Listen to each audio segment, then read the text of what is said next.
beauties, my name is Noria. Welcome back to my channel. In today's video, I'm going to give you guys my in-depth review of Clove and Hallow. So, rating off so I don't miss anything. They are an affordable price, clean, cruelty-free, and vegan cosmetics that perform with like the conventional classics, and while made in the US, they follow the EU's more stringent formulation standards when creating their products. So I have a few of their foundations, the darker shades, their palette, and one of their hydro tints. So little disclaimer, few of these products were sent to me for my honest opinion, and boy do I have an opinion on whether or not these products are more so brown girl friendly. So I have a different opinion on the quality, and then also are they friendly for dark skin. So I will show swatches throughout and then kind of just give you my thoughts as we go on. So starting out, we're going to start with the hydro tint. So this is the shade Georgia. I'm wearing it right now. Yeah, so this is a serum blush. And even when I applied it, I should have probably got the darker shade because that and the formulation through it. I don't really do cream blushes or anything like that. So the texture was a little weird for me. It is more on the oily side, which is fine. But just there was no color payout for me for this shade. So kind of bummed about that. I did try to put a little bit on my lips, and in person I can see it. I don't know how this looks feedback on camera, but kind of a no for me. I'm going to see if I can use it on my lids or somewhere else. I don't know, but shade Georgia, not someone with my complexion friendly. So I've seen some beautiful pictures with this used on lighter skin, but for darker girls, we might want to try their deeper shade. They do come in 4 different colors. So I took a chance on this one and it was a fail. It happens. Moving on to the palette. So when I first saw this, I was like, okay, I can see this. There it is. I can possibly see this working for me. I'll include the swatches for that. Yeah, comes with 4 shimmers, 2 mattes, and pretty much the 2 mattes were my complexion.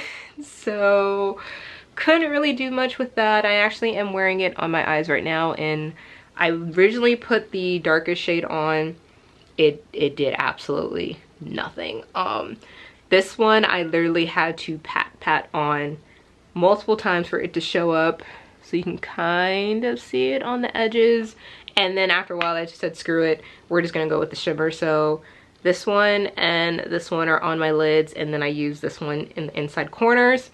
Works fine. As an overall palette, it will not work, but as a supplemental, if you want those shimmers and stuff, this is pretty good for that. They swatch nicely, it just does not really appear well on darker skin. So pigmentation needs to be a little bit better, and then I wish those two were a little bit darker, or this one I wish was a little lighter. This one I wish was darker so it could give like that more smoky look instead of just blending into my skin. So going on to the foundation. So the foundation is actually, let me find, it is a liquid skin tint, breathable, breathable, buildable foundation formula, provides stunning medium coverage and a demi matte finish. I got 2 shades, which is, well, I actually requested 12, but they sent 12 and 11. I went off this because I had ordered their dark sample one, and realized real quickly that my definition of dark, their definition of dark, 2 completely different things. So I'll include the swatches on here, but you can easily see that there is much to be desired. Yeah, Yeah, so what's actually on my face right now is a combination of 11 and 12, and even then in person it still washed me out. Now that like my oil is seeping through and it has time to sit, it does look pretty decent on a camera. In person it's gotten better, but initially no.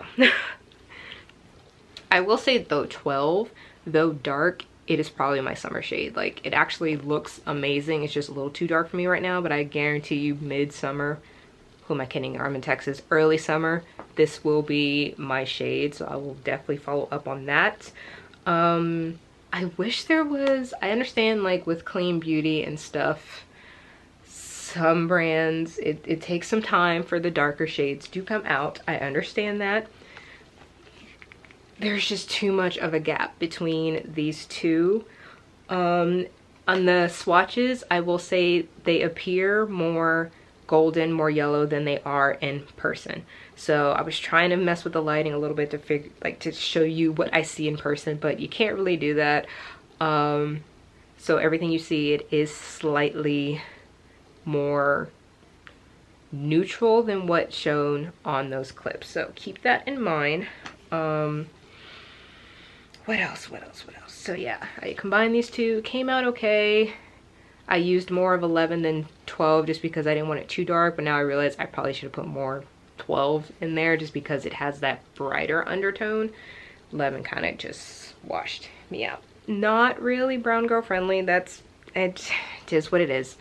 Going on to the quality of the products, I will say like this liquid tint does feel pretty good. Like, I honestly don't feel like I'm wearing a foundation right now. Like, I feel nothing. So that's pretty good. And that's actually after using way too much of this, trying to get color to appear, and then a decent amount of the tint to come on. So to say I don't feel anything, it's pretty nice. Again, the palette, I think it complements well. Like, the shimmers are nice, but if you're wanting this to just be your one and done, not so much. Not at least if you're my skin complexion or dark. Don't know. We'll see. Let's see, if you're at least my complexion, this probably won't be an all-in-one for you. If you're darker, I can see you probably can get away with this because, again, this color pretty much, come on, is it going to, there it is. This color was pretty much a dead match-ish for my skin, that it took a little, I couldn't blend it in. I had to literally let it sit on top. So it's okay. The samples, again, I have the 4 darkest colors, and they leave much to be desired. Like, these are the samples 9, 10, 11, and then 12. So yeah, there's some colors that are missing in between there. I'm just gonna leave it at that. Overall, they do feel nice. I do like that it is a clean line. They do have way more other products, some lip stuff, some skincare stuff. So if you're trying to transition and or pretty new, I will say it's decent. I am gonna test out seeing if I can use either 11 with my moisturizer and see if I can dilute it enough to where it just gives me some color without washing me out. This one, I'm just gonna wait till summer because it's a beautiful shade and it does look amazing. I'll show one on each side so you guys can see what that looks like. It's too dark. This is too light. So yeah, that is pretty much it. That is my thoughts / experience with Clove and Hallow. Hopefully this helped you in some way. If this was a brand you came across and you wanted to know, is it dark girl friendly? Yeah, kind of. Yeah, if you are interested in trying them though, I will say grab their sample kit. Like, it comes with 3 shades within a range. This was the dark. They also have the deep, or no, yeah, deep, which is shades 10, 11, 12. I thought I was 10, 11, or 9, 10, 11. That clearly was not the case, because even just looking at these, yeah, those two to me are tan. That one kind of comes close to what, actually this would have been perfect if it didn't gray me out. So close. And then between this and this, it was just too big of a difference. But yeah, not always a walk in the park. That's kind of another reason why, like, me and makeup, I don't do many reviews on, because it is hard to find clean beauty cosmetics for darker skin. I'm starting to do more research, and there's another brand I want to test out, but it's a struggle. But I'm here with you guys. We're gonna figure this out. We're gonna find some stuff. Let me know if you've used any other products from Clove Hallow. I'm not discrediting them at all. I actually do want to try a few of their other products, but I know, like, the foundation, and at least this one, I think they do have a regular blush. Cream blushes are probably not for me, because again, you can't even see it. But yeah, but that's pretty much it. Hope you guys found this video helpful. Don't forget to subscribe if you haven't already. Give this video a big thumbs up, and I will see you guys in the next one. Bye.